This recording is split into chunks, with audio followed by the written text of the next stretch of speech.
Hello. That's my theme song. Really, my theme song is Motivation by T.I., but he might not have had that one available.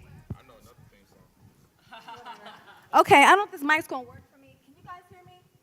No? Yes? Brandon said no. He's in charge of me all the time. Okay, my name's Dawn Dickson again. And while you're sitting here, please follow me on social media at Dawn Dickson on almost everything. And I'm the Dawn Dickson on Twitter, Dawn Dickson on Facebook, and Dawn W. Dickson on Instagram. I want to be Dawn Dickson on everything, but this wedding lady and a psychic lady, there's two other Dawn Dicksons in the world. I thought I was the only one until I Googled it, and apparently there's two other Dawn Dicksons that kind of matter, but I'm still like the number one Dawn Dickson in the world. So, born and raised in Columbus, Ohio, Independence High School, Fort Hays, and exactly, yes, so born and raised here. And so when did I realize that I'm a creative? Because the theme of this is create and disrupt. So I'm like, okay, I know I'm doing this every day, but when did I realize I'm a creative? So the definition, they say creative is an artist, someone who sees the world differently. And this is, I think, the defining moment for myself and for my family when we realized Dawn's a little different. She sees the world different. I was at a ballet recital, did my little two-step, whatever the kids do. When the show was over, the curtain closed. Little Dawn runs out from behind the curtain and does my own dance, like a whole thing that I don't remember, but I guess I had planned out a whole situation for after the ballet. So we knew at this point, okay, this person thinks a little bit differently. How are we going to channel this into something that's really productive? So this is like my defining moment for myself. And then, like I said, went to Independence, Fort Hays, ended up going to the Ohio State University. Yep, that's right, go Bucks. And I studied journalism thinking that I wanted to be a VJ. I wanted to be like Lala, and I wanted to be MTV VJ. So I'm like, okay, I'm going to get a degree in journalism. I'm going to be really famous. I'm going to blow up. I'm going to be a VJ. As I went through school, I started to realize this new trend of the internet. It was very new. The people were just starting to get online and do things. This was back in 99, so that kind of ages me. Y'all kind of know I'm a little bit older than y'all thought. Y'all thought I was like 24, and I'm not. I'm a little older. So, so I got a job working at the local news station here, NBC4, and on my path to being an MTV VJ, you had to pay your dues, you have to work in a small market, you have to hardly make no money. So I'm doing this, I'm working at the news station, and they gave me the job of putting using FTP to upload the local news onto the website after the news is over. This is a whole new thing. The new thing is you can watch the news online. This is revolutionary. This is a big deal. So I'm doing this, and I realized, okay, I'm getting my degree in journalism. I want to be a VJ, but I'm seeing now that the future of journalism is digital, is online, and I need to figure out how to be on top of my game and how I can be more competitive. So after I went to Ohio State, that ain't ready yet. Went to Ohio State, I went to DeVry so that I could learn more about just information technology, internet, computers, like what is this new thing that they have me doing at work? I'm doing a very simple task of uploading something, but there's more to this. And if I can really master this, I could probably be very competitive in the workspace. So I did. I went to DeVry, and I ended up getting a really good job working at Nationwide. I mean, this is a big deal. Like, I made it. Like, this is it. This is what we work for, right? Your parents say, get a job, get some benefits, you're set, retire. Like, that's what I was taught. Like, my family felt like I was the shit. Like, I did it. And, but I just wasn't really feeling challenged. I did really, really good. I was really bored. I was 21. I was making really good money for 21. And I just wasn't challenged. And I really do feel like if you're not happy with what you're doing every day, it's not worth it. But it's like, then what do you do? And at this time, back in the early 2000s, it wasn't really popular. Like, there was no thing called a startup. I never heard that till recently. And nobody was saying, be an entrepreneur, start your own business. That just was not what we were told to do, not what people said we should do. But I knew something wasn't right. I knew I needed to do something different. So I'm talking to my friend Brandon Kraft, who's here in the audience. He presented earlier, and I'm like, this is whack. I mean, we needed to figure out something to do. We just sitting at Nationwide making this money, and we're bored and we're not challenged. What can we do? So we're young people in Columbus, Ohio, and we like to go out, like to do things. So we're like, all right. People are always saying, what is there to do tonight? What's there to do this weekend? At this time, again, the internet's very new. Back then, we looked in, We looked in on the newspaper to find out what's going on. We would get flyers to find out what's going on, but there was nothing online to tell us. There was no other source. So we got this idea. Let's see if we can put together a website that can tell people what's going on. Seems simple. This is our bright idea. This is our aha moment. All right, Brandon, we're going to go out, get some events. You build this website. We're going to put it online. Tell people what's going on. I love this quote so much because this is so true. Because we were making money, and I was making money, and I had a nice car and a nice house, and the best way to get rich quick is to find a bunch of people who want to get poor quick, because that's what happens when you jump out and do your own thing. You get poor really quick. But we did it anyway. So we just took that leap, and I really feel like being an entrepreneur is literally like, this is how it feels. I think I feel like this at least 4 times a week. Like I'm at a complete free fall. Like I don't know what's about to happen. I'm just jumping out there. But this is what we decided to do. And in 2001, we started the Urban Star, which now that I look back at it and realize what it was that we had and what we did, it was extremely, extremely disruptive, extremely innovative, and just way, way before our time.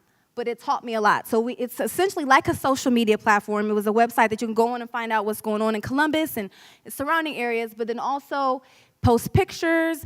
Brandon built a media player, playing video before YouTube. We didn't know we could have been millionaires at that time. There was no startup. There was no incubator, accelerator. There was none of these things that are going on today where they really push you forward. We just were building things. We're having ideas, and Brandon's just building things.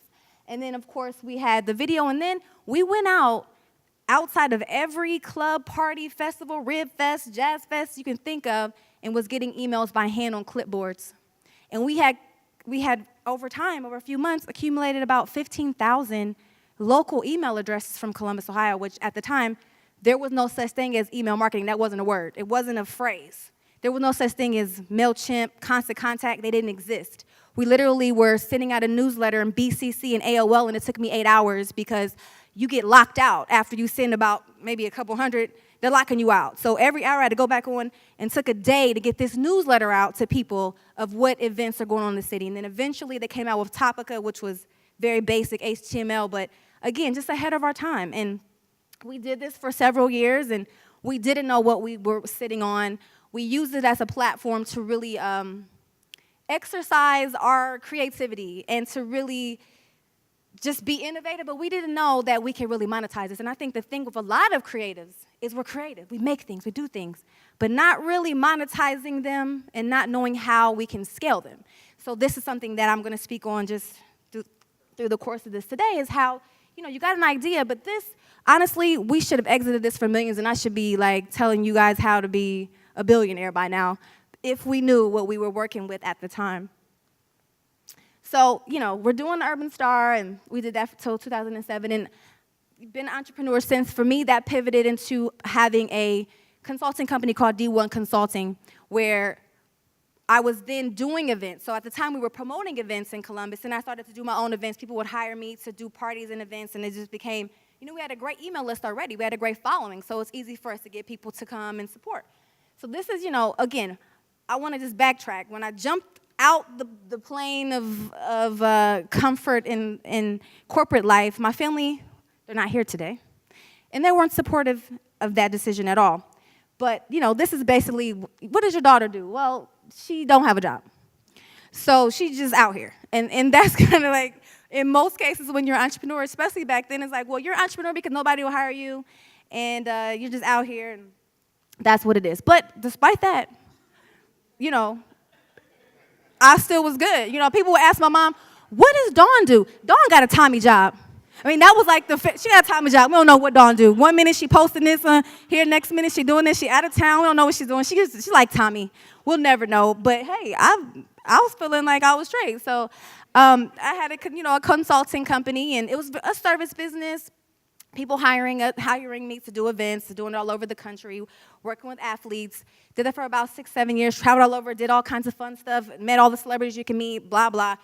once again found myself not challenged. Once again found myself like at a creative standstill because I did this business and people are hiring me to help them see their vision through, but like I don't have anything for myself. Like I felt just again like I was stuck, and it felt like I had created a business and I was working for myself, but I was still an employee of that business and those clients, and I didn't have any real creative control. I didn't have any, I'm just doing what they need me to do. So once again, I'm like, okay, it's time for me to do something else. So really the core of this talk today that I'm going to give you is creatives are at the center of innovation and disruptions. We solve problems. And for me, constantly I'm seeing things that I feel like can be solved, or I'm seeing a way I can fix things. So I have to really narrow that in. And when I was in that period of space where it's like I'm so over working for other people as a service provider, but what am I going to do? And I'm a person of strong faith, so I'm like, listen, God, tell me something to do because I'm not going to go get a job. I'm super broke, super broke at this point because I quit doing the consulting. So what's next? I'm like, all right, I'm not going to really worry about it, that I'm broke. I'm going to go out to dinner anyway, hang out with my friends, and worry about it later. I had on some super high heels this night when I'm just like going to go and just not worry about my problems. And I was in heels for about 8 hours. And if anybody's wore heels before, hopefully not many men in here have wore heels before, but the ladies who've wore heels, you know how bad it hurts. And it's one of the worst feelings you can ever feel, standing in heels for hours. So I'm thinking to myself, why isn't there like a vending machine or something like that where I can go get a pair of flats right now because my feet are killing me? This would be great. I'm sure the woman could use this idea, a pair of flats you can put in your purse or you can buy from a machine. So this was the idea that I had. Like, we always have ideas almost every day, us creatives, but do we really act on them? Probably not as much as we should. But this particular idea I felt was godsend for me because I was looking for something to challenge me and looking for something that's going to really just disrupt things as we know it. So just put this here. Creativity, I mean, we're creatives, right? It's the ability to produce ideas. Innovation is actually implementing that and making it real. We can brainstorm all day, but being innovative means taking that and putting it into something that's tangible and something that you can build. So I really, again, when I had this idea, I knew it was a great idea. It was a very creative idea, but it's come to the point where now what do we do? How are we going to really create this? And then I call again on Brandon again. Brandon, I have this idea, for some rollable flats that you can sell in a vending machine. What are we going to do? It has to look good. What is this going to be? How can this be a real thing? So the first thing we had to do, and I love bringing this up, Brandon, I hope you don't mind. This is my favorite thing because I've learned so much from him. But the first thing is like, okay, well, what do you want your brand to be about? And where do you want to see your brand? And so I think I put this here because a lot of times we start things with no direction and not knowing where we want to end up and what level we want to be on. We'll say, and especially a lot of us will say, I'm just going to throw a logo up. I'm just going to get a quick logo done and put my products out and we'll see what happens. And then you see these logos that just, you can't do anything with them. And Jeremy talked about a client of his that had a logo that you can't make small, you can't reproduce, you can't put on a billboard, it just doesn't. And then what do you put it alongside? Like, who are your customers and what brands are they using and what brands appeal to them? So Brandon said, okay, what are the kind of brands you want the woman who wears this product of yours, what other brands do they like? And let's put some ideas together to see if it will align. So this thing has a little pointer, but I don't know if I want to try something new. I'm not good at this. The third one here was one of the ideas we had, Brandon had. I'm not going to take credit for any of this. So does it look good with these brands here? Okay, it can hang. It can stay there. It can be around there. This one on this side, I did for flat out because the concept is coming out of heels into flat. So the motion that's going this way is kind of you're coming up and you're going down. And so it's like, okay, so we went through this whole process of what's the logo going to look like? What's the brand going to look like? What are the colors? So we went through a whole color study. What is this color? How does this color make you feel? What does blue feel like? What does black make people? What's red? And so we came to these colors that will really communicate our vision. And then I designed this really, now that I look at it now, it's not great. But at the time, I mean, you can see by my face, I thought this was that was it. I mean, I was feeling good that day. I remember this was a really major day for me because there's actually a shoe that is in my hand that was in my mind. And that's the beautiful thing about being a creative. Like, everything that we see, this mic, it was somebody's thought. And now it's in our hands. It's something that we're using. So it's an empowering feeling for me to actually think of something and get it manufactured and have it in my hands. So, but then it's like, okay, it's kind of whack. We have to make it better. So the great thing about being an entrepreneur is you can just call it a beta. It's just our beta. Yeah, it came apart. It fell apart. It's kind of not that good of a shoe, but it's my beta shoe. I'm just going to go back and make another one. So after the beta shoe was pretty terrible, we went back to the drawing board and said, okay, listen, now this is a real thing. People liked our beta. We sold about 1,500 pairs. So now, how are we going to sell 15,000 pairs, right? And that's by making it better than the competition. So we knew we had a solid brand, a solid brand mark, a solid strategy, but how we're going to make the product the best. And then, of course, get the vending machines there. And I love this. Creativity, innovation is the path to success, putting those two together.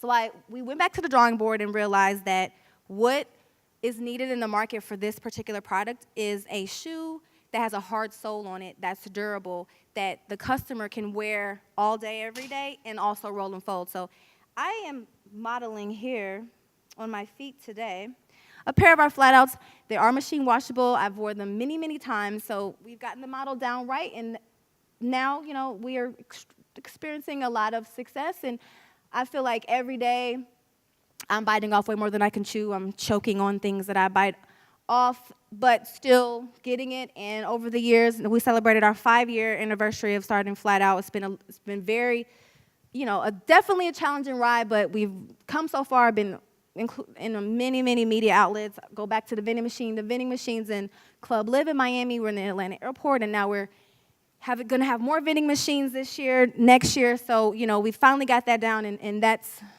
rolling. So now here we are, and now, this is where I am today. This is an illustration of my life.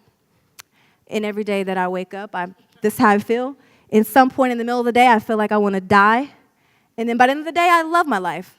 And I feel like that's literally the range of emotion that you go through as an entrepreneur and as a person that is stepping outside of the normal, because it's not easy. It's very hard. And a lot of times you don't have a lot of support, but I just think this is really funny. So again, going back to creativity and innovation, conceiving and implementing. I love this quote. I don't want to read it, but you do need both. You guys can read it on your own. I feel like, having a strong person on my team and always there in my journey for the past 16 years, having Brandon there just to keep me balanced and bring the creativity and the innovation together. And so having somebody on your team that can do that, or just having a system in place that's critical. And this is something that I've kind of, before I came here today, I'm just thinking, what do we all have in common, and what makes us creative, and what are some of our habits, and then how can we really monetize? We're talking about monetizing, because I have done a pretty good job of monetizing my creative talents over my life, and it hasn't been easy, but things that we have in common, we don't find time, we make time.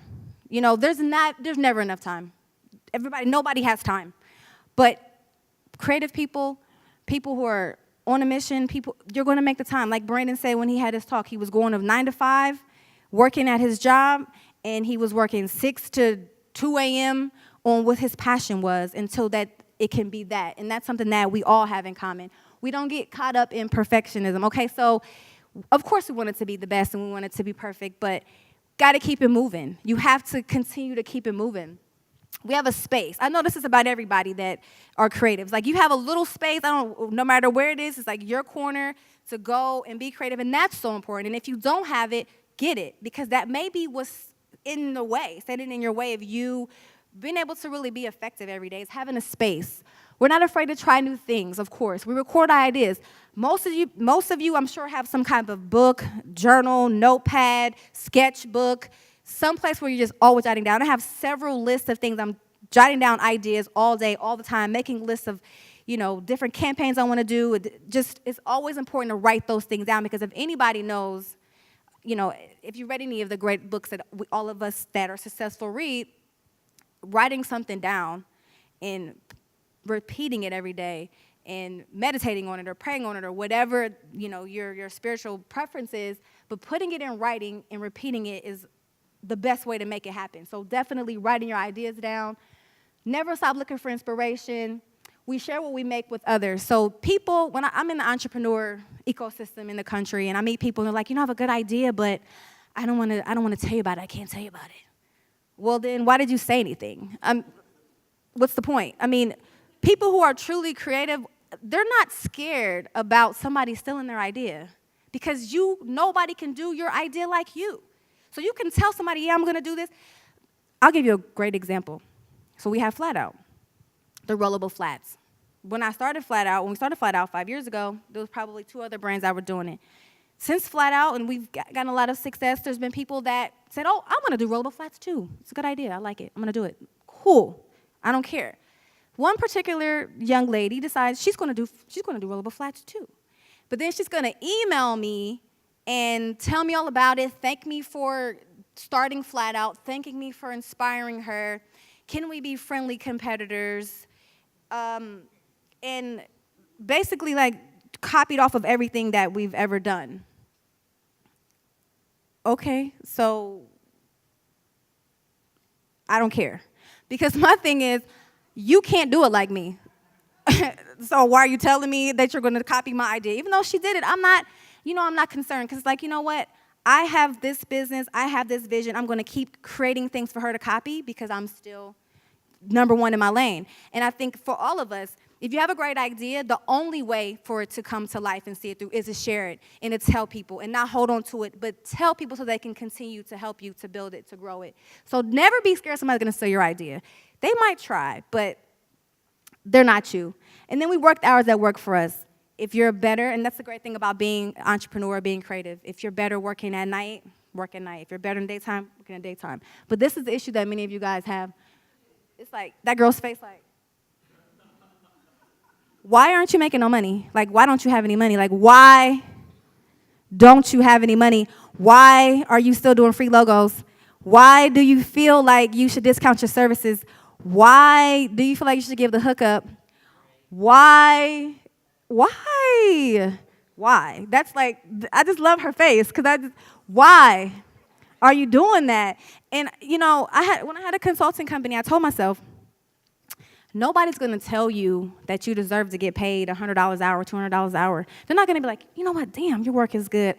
You want 25 for this? I'm giving you 1,000 just because I think you're good. No, they're going to take, and they're never going to give you more money. They're never going to say, you have to command what you're worth.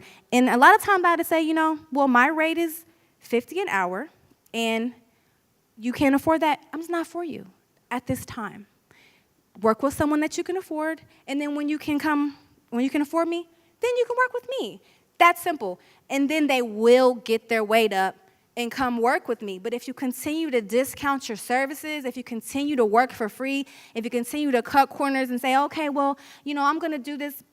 Of course, in the very beginning, when you're young, you got to do a couple things to put your skin in the game. But I think most of us sitting here got enough skin in the game to command what we're worth. So the first thing is to not be afraid to command what you're worth. Listen, this is what I charge. This is what I expect to get paid. And that's it. And I see so many creatives selling themselves short and not getting what they're worth and not even seeing the long term. And Brandon taught me this too, so I'm going to talk about this too. First of all, do you know what you're worth? Do you have any idea what the work that you're doing is worth? If you don't know, take a look around and see what people doing similar to what you're doing are getting paid on a higher level, and then that's what you need to target and go after. Now people are getting paid in your neighborhood, in your community. What are they getting paid on a global level? Because, right, I'm thinking global. So what are they getting paid? Yes, creatives, you guys are creative. You're artsy. You're brainstorming. And you want to do really cool work that you're passionate about, but you got bills to pay. So it's so important for you to focus on that. So this is something that, is definitely a myth. If you're creative, you aren't a strong business person. and especially like a lot of times in the music business, we think that, I think I might believe that. But if you're a strong business person, you aren't creative, which I think they definitely have to go hand in hand. I definitely feel that a strong business person is a creative because they have the ability to think outside the box in order to bring on people to their team and to scale their business in a way that is open-minded. And I feel like if you're not a creative person and you're just so business-oriented, you can be flexible. At the same time, if you're a hardcore creative and you're like, oh, well, accounting isn't my thing, or I'm just really not good with numbers, or I'm not a great writer, I can't write a business plan, learn. Do it. Why would you leave your stuff up to somebody else? Even me, I have an accountant, but I definitely have to read balance sheets. I'm not a numbers person. That's what I would first be like. I'm not a numbers person. And so they mess my finances up and my accounting up enough times where I'm like, okay, I'm a numbers person. Let me learn right now because this is going to be my downfall. So really it's important to know all areas.